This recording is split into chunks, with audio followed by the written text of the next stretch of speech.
New at 6, growing concerns over the role AI is playing in political campaigns, particularly in the race for LA mayor. ABC 7 political reporter Josh Haskell gives us a closer look.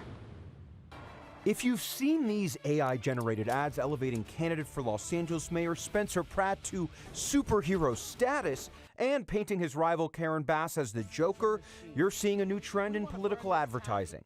Spencer Pratt's campaign isn't making the ads. It's his supporters. People are going to look to what this campaign has been able to do in terms of getting people energized and mobilized at the grassroots in a different sort of way. It's not about donating with your money or even knocking on doors. If you're doing your own video, you're buying into a campaign in a way that is now more authentic for a lot of voters who came of age in an era where user-generated content is king. The dystopian picture of Los Angeles portrayed in these videos depicts how some Pratt supporters view Los Angeles and also how they view Democratic politicians, including Governor Newsom.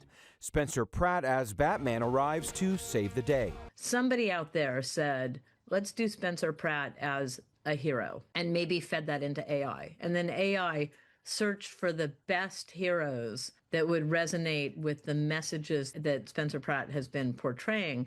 And it's really sort of the perfect storm of things coming together to help amplify the persona that he's projecting. Pratt has shared the videos, which have been viewed millions of times online. It remains to be seen whether these AI ads will just energize supporters of Pratt or expand his base. One question is whether a lot of these folks that are engaging with it are voters at all.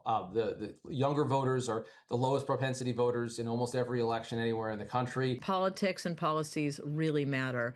The idea that we would now be making decisions based on which superhero we like the most is a dangerous direction. Mayor Bass has called the AI videos a very dangerous trend. Bass is concerned about the violence in these videos and their ability to provoke people who are unstable to hurt or attack someone else.